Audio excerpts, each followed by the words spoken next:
తాకట్లో ఉన్న బంగారాన్ని విడిపించి ఆ రోజున మార్కెట్ ధర కట్టి మిగిలిన డబ్బును మీకు అందిస్తుంది కొమ్మూరి గోల్డ్.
గోపిగాడి బాబుని ఈ మొసళ్ళకే వేసానయ్యా. అట్టగే ఆ గోపిగాడిని కూడా ఈ మొసలికి వేసి పారేశానంటే నాకు పట్టిన శని ఎరగడైపోద్ది. మీ బావను బతుకుండగానే మొసళ్ళకేసేసావా లేక సంపేసినాకేసేసావా? సంపేసినాకే. ఇదిగో పార్ట్నరు, నీ కోరికేదో నాకు అండర్స్టాండింగ్ అయిపోనాది. ఆ హార్మోనియం పెట్టిగానే లేపియాలి. ఇక చూసుకొని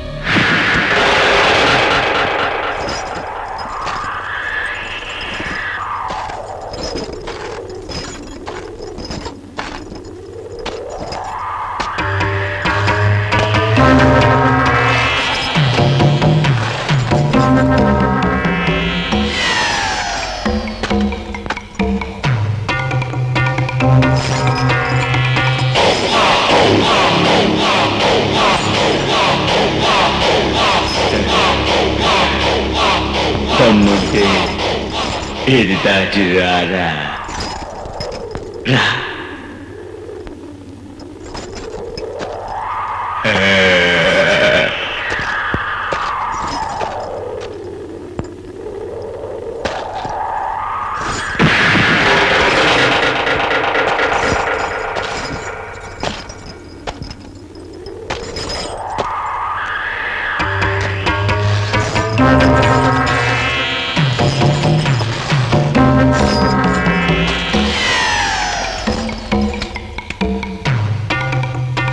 నా తడాక చూశావుగా, దమ్ముంటే మళ్ళీ దాటు.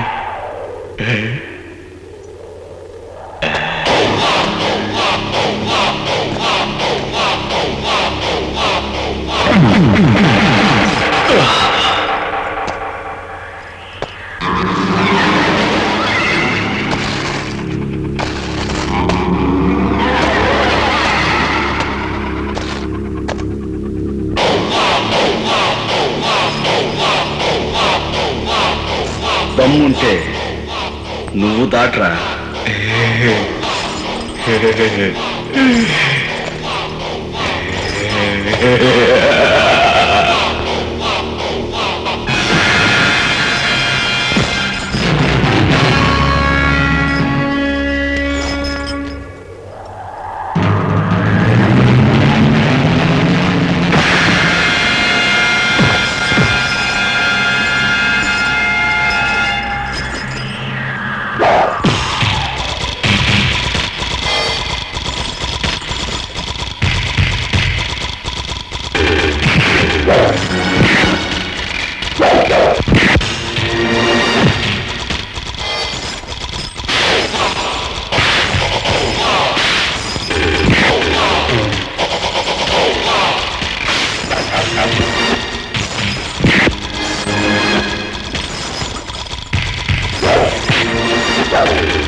దాట్రా.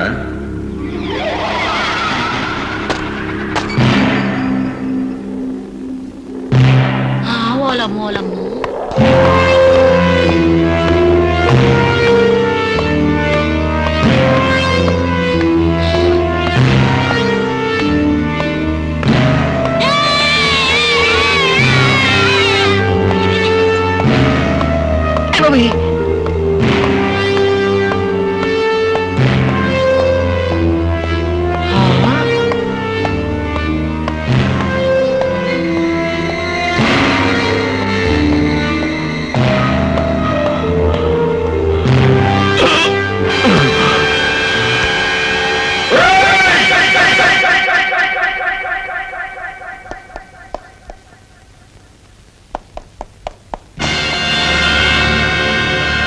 మీరు నా మీదకు ఉసిగొలిపిన ఊర కుక్క మొహం మీద నీళ్లు చల్లి బతికించుకోండి.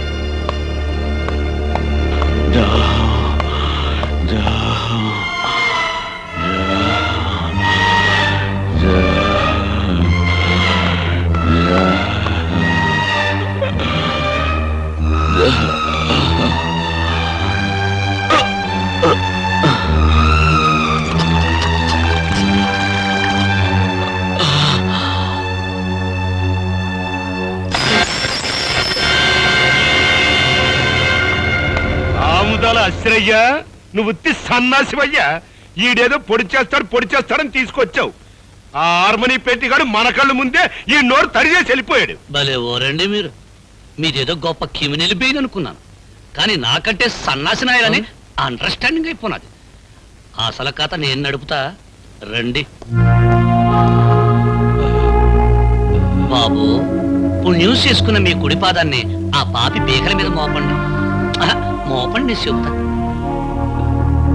కసక్కున ఓ తొక్కు తొక్కండి చెబుతా.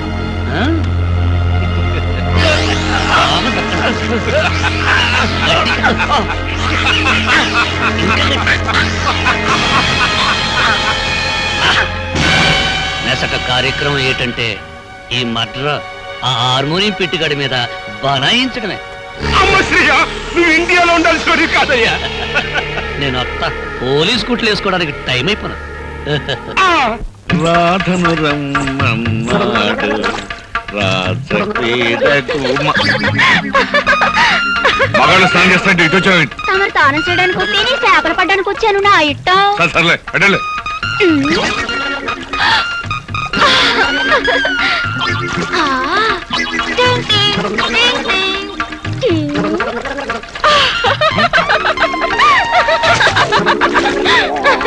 ఇలా బయటకు వచ్చానంటే నీ పని చెప్తాను. ఇదేది రండి చూద్దాం. ఇదిగో శుభ్రం శుభ్రం, నా శుభ్రం కూడా నాకు చెప్పా. నేను ఈయనంటే ఈయన. శుభ్రం శుభ్రం శుభ్రం శుభ్రం. ఇది నచ్చగొళ్ళ. ఒరే ఒరే, నీకు వచ్చి వస్తారు నాకు ఎవరా? మళ్ళీ మా ఇంటికి వచ్చి తీసుకుంది కానీ. నేనేమను ఇలా మీ ఇంటి దాకా దిష్మలు తోస్తే నన్ను చూసి కుక్కలు మరుగుతాయి. ఒరే, నువ్వు వెళ్తే మరుగుతీరా, నేనంటే కరుస్తీరా. ఒరే ఒరే, నీకు పట్టుకొచ్చి కొని పెడతాను కానీ ఆ కొంచెం ఒకసారి ఎవరా బాబు. పట్టుకొచ్చి కొనకపోతే ఊపను. పెట్టండి. కోడలకు శోభనం చీర కొనుక్కురారా అని గోపిగాడిని పంపి 2 గంటలైంది, ఇంత మట్టికి రాలేదు.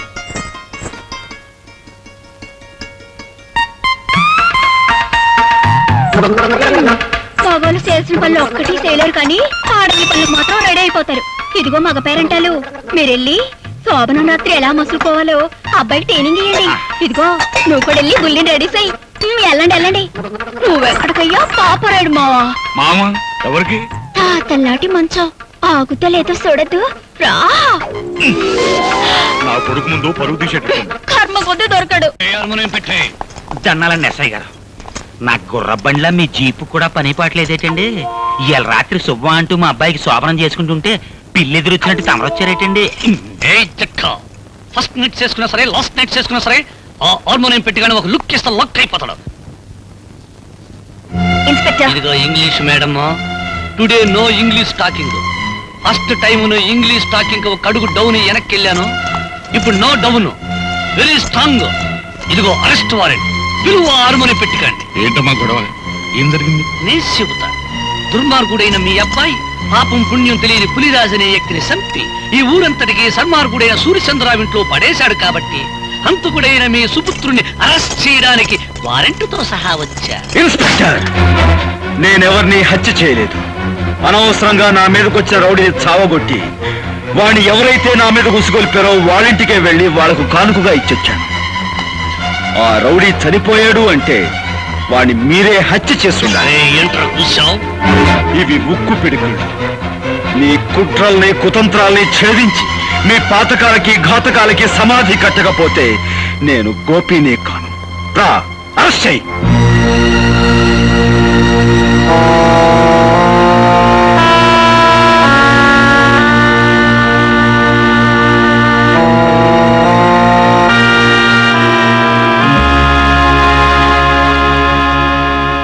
నీ భర్తను గురించి నువ్వు చెప్పిందంతా జాగ్రత్తగా విన్నానమ్మా.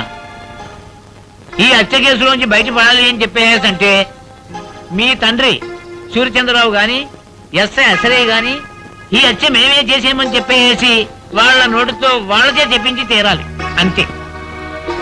చూడమ్మా, నువ్వు చాలా ఇంటెలిజెంట్లే కనపడుతున్నావు.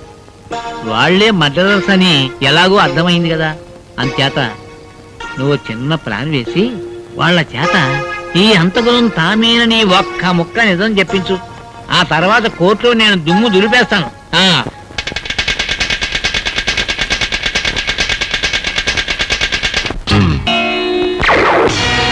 నీ బాసు వైపు నా పాత్ర డాక్టర్ చూడగానే సుర్రు సురుమనిపించే రాధాదేవి కూలీ కేసులో ఇరుక్కున్న హస్బెండ్ రచించుకోవడానికి ఎత్తులేసిందని నాకు అండర్స్టాండింగ్ అయిపో. పిచ్చిది మన తడాక ముందు ఇలాడు సాగవు. అవును, నేను వేసిన ఎత్తులు ఇప్పుడు చిత్తైన ప్రయత్నాలు కొనసాగలేదు మిస్టర్. ఎల్లకాలం ఇలాగే ఓడిపోతాననుకోకు. ఏదో ఒకనాడు మీ కుట్రలు కుతంత్రాలు చట్టం ముందు నిరూపించి తీరుతాను. రండి వెళ్దాం.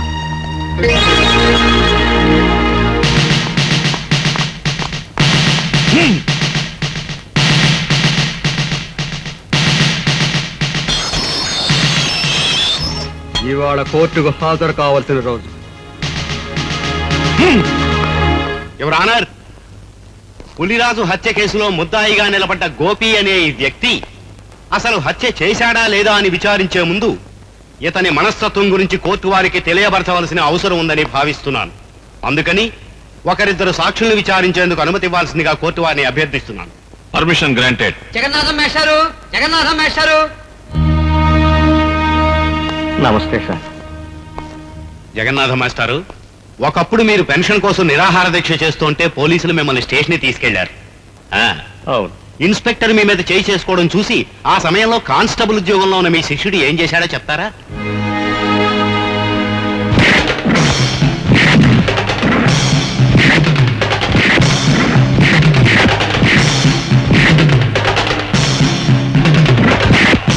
న్యాయానికి ఆ రోజు అతను చేసిన పని. ఆల్ రైట్, మీరు చెప్పింది చాలు, ఇక మీరు వెళ్ళొచ్చు. యువర్ ఆనర్, గోపికి ఉద్యోగం వచ్చింది అదే రోజు ఉదయం. కానీ తన పై అధికారి మీద చేయి చేసుకుని ఆ సాయంత్రమే తన ఉద్యోగాన్ని పోగొట్టుకున్నాడు. Please note that point. Your honour, jailer దుర్గారావుని ప్రశ్నించేందుకు పర్మిషన్ కోరుకుంటున్నాను. గ్రాంటెడ్.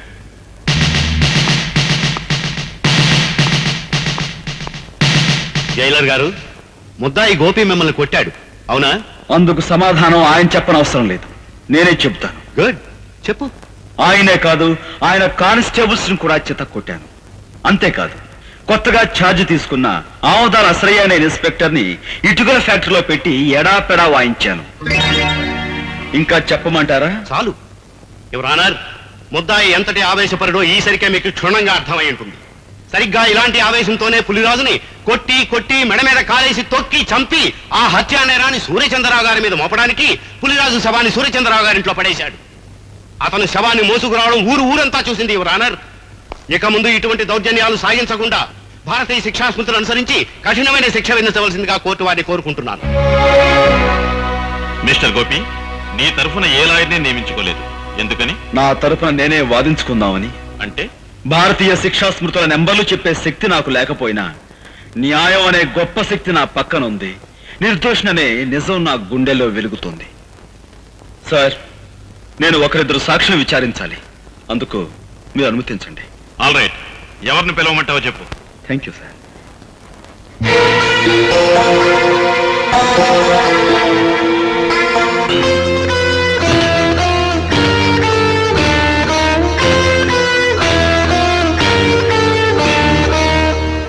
నువ్వేం ప్రశ్నించదలుచుకున్నావో ప్రశ్నించు. చూడండి సూర్యచంద్రరావు గారు, నేను ఆవేశపరునని తెలిసి మీ కూతుర్ని నాకెందుకు ఇచ్చారు? రామ రామ, నేను నీకు పిల్లనివ్వటం ఏంటయ్యా? ఊరంతా సోత్తండంగా నువ్వే దౌర్జన్యంగా నా కూతురు మెల్ల తాళి కట్టావు. ఆ సమయంలో ఊరంతా అక్కడికి రావాల్సిన అవసరం ఏమొచ్చింది? అవసరమే వచ్చిందా? నీకు బాగా బడితి పూజ చేయిద్దామని మేమే వాళ్ళు అక్కడికి రప్పించాం. Correct sir. అయ్య బాబు జడ్జి గారు, నా మీద ఏదో ఒకటి రాసేసుకోకండి. ఊరన్నాక కచ్చలు కార్పణ్యాలు విరోధాలు ఉండటం సహజం. అట్టయ్యా అతనికి నాకు విరోధం ఉంది. తప్ప అండి? థ్యాంక్స్ సూర్యచంద్రరావు గారు. నాకు మీకు విరోధం ఉందన్న సంగతి స్వయంగా మీరే అంగీకరించారు. ఇక మీరు వెళ్ళొచ్చు.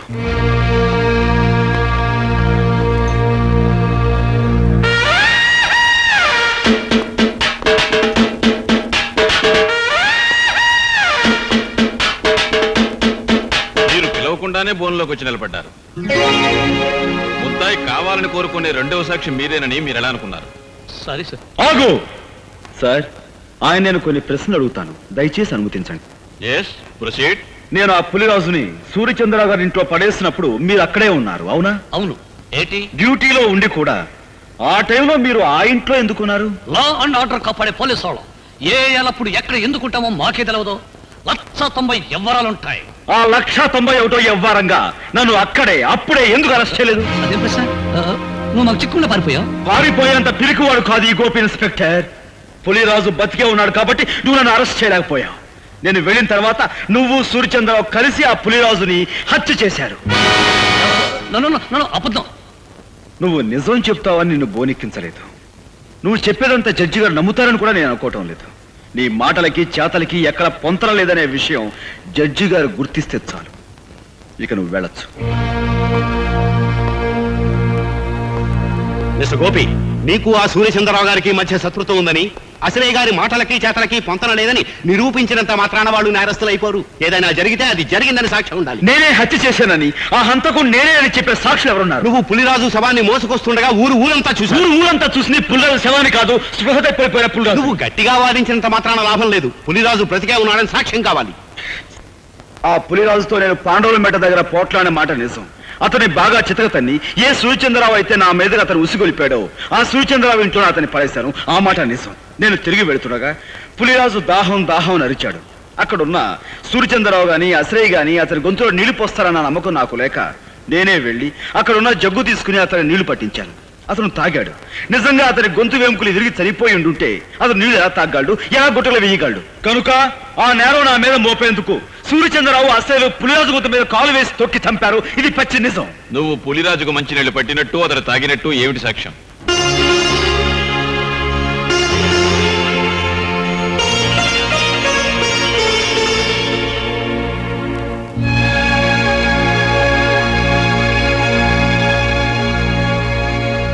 నువ్వు చెప్పేదానికి సాక్ష్యం ఏదైనా ఉంటే చెప్పు.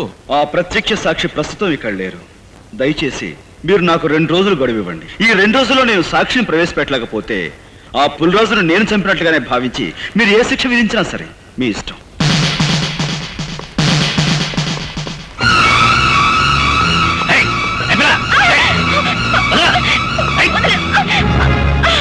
ప్రత్యక్ష సాక్షి ఎవరో కాదు, మీ నాయనమ్మ. ఆవిడని ఎలాగైనా సరే ఒప్పించి కోర్టుకు తీసుకురా.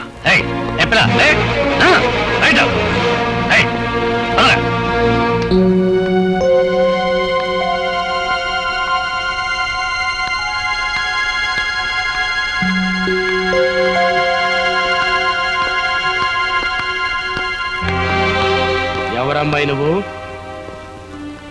గోపి గారి భార్యని. ఈ ఇంట్లోకి అడుగు పెట్టడం అంటే మంగళసూత్రాన్ని తెంపుకోవడానికి సిద్ధపడ్డట్టే లెక్క. ఈ ఇంట్లో చాలా మంగళసూత్రాలు తెంచబడ్డాయని తెలుసు. ఆ కీడు నాకు తగలకూడదని మంగళ గౌరి వ్రతం చేసుకుంటున్నాను. ఆ వ్రతానికి ముత్తైదువులు పిలవడానికి వచ్చాను. ముత్తైదువులా? నీ వ్రతానికి రాదగ్గ ముత్తైదువులు ఎవరు ఈ ఇంట్లో లేరే? ముత్తైదువుగా పసుపు కుంకాలకి దూరమైన మమకారానికి మానవత్వానికి దూరం కాని పుణ్యాత్ములున్నారు. వాళ్ళు ముత్తైదుల కంటే గొప్పవాళ్ళు. నానమ్మా, ఇవాళ సాయంత్రం వ్రతం చేసుకుంటున్నాను, నువ్వు తప్పకుండా రావాలి.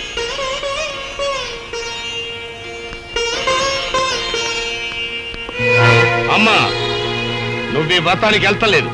వెళ్ళావు, కూతురుతో పాటు నా కన్న తల్లి కూడా చచ్చిపోయింది అనుకోవాల్సి వస్తుంది.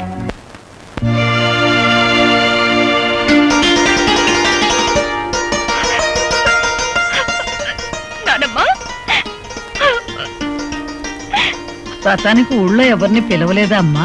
నువ్వొక్కదానివి దీవిస్తే ముక్కోటి దేవతలు దీవించినట్టు అవుతుందని నిన్ను తప్ప మరెవరిని పిలవలేదు నాన్నమ్మ. కంటికి కనపడిన గౌరీదేవి రాధమ్మను అనుగ్రహించకపోయినా మీ గుండెల్లో పెట్టుకు పెంచిన మీ మనవరాల్ని మీరు దీవిస్తే చాలమ్మా. మా అమ్మగారు ఆశీర్వాదం తీసుకోమ్మా. నన్ను దీర్ఘ సుమంగళిగా ఆశీర్వదించు నాన్నమ్మ. ఏమ్మా దీవించడానికి సందేహిస్తున్నారు? మీ మనవరాలు పసుపు కుంకాలతో పచ్చగా ఉండటం మీకు ఇష్టం లేదమ్మా? నా మనసుకైతే ఆ కోరిక ఉంది, కానీ నా దీవెనకి ఆ శక్తి లేదు బాబు. నాన్నమ్మ, ఎందుకు లేదమ్మా, మా గోపి ఆవేశంతో కట్టిన తాళిని రాధమ్మ అజ్ఞానంతో తీసివేయబోయినప్పుడు మీరు అడ్డుకుని ఆపారు. తెగిపోయిన అనుబంధాన్ని తిరిగి గుర్తు చేస్తూ విడిపోయిన కుటుంబాలని మళ్లీ కలపాలనే ఉద్దేశంతో మీ మనవరాల్ని మీ ఇంటి నుంచి మా ఇంటికి పంపారు. ఇంతటి మహత్కార్యం చేయగలిగిన మీకు మీరు నిలబెట్టిన తాళిని కాపాడే శక్తే మీకు లేదంటారా? తల్లి తండ్రి లేని గోపి అబ్బాయిని మీరు దిక్కు మొక్కు లేకుండా వదిలేయటం వల్ల ఆ కర్ణుడు అనుభవించినంత దౌర్భాగ్యాన్ని మా గోపి అబ్బాయి కూడా అనుభవిస్తున్నాడమ్మా. అవునమ్మా, మీ కొడుకు మీ అల్లుణ్ణి నిర్దాక్షిణ్యంగా చంపాడని మీకు తెలుసు. గోపికి రావాల్సిన ఆస్తిని కాజేశాడని మీకు తెలుసు. అయినా ఈ నిజాన్ని మీరు ప్రపంచానికి చెప్పలేకపోయారు.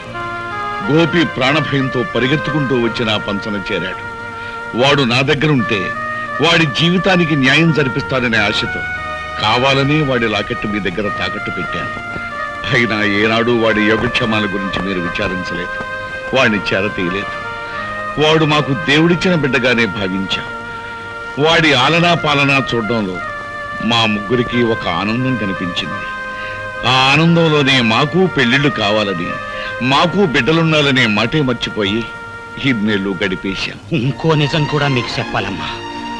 చిన్నప్పటి నుంచి గోపి అబ్బాయికి తనెవరో, తనకి జరిగిన అన్యాయం ఏంటో, తనకు రావలసిన ఆస్తిని ఎవరు అనుభవిస్తున్నారో అంతా తెలుసమ్మా. అయినా ఏనాడు వాటి గురించి ఆశపడలేదు, బాధపడలేదు. మరంత గొప్ప మడిసికి ఉట్టి పుణ్యానికి ఉరిశిచ్చపడితే మీ మనవరాలు విధవరాలైపోద్ది. అప్పుడే రాధమ్మ తల్లి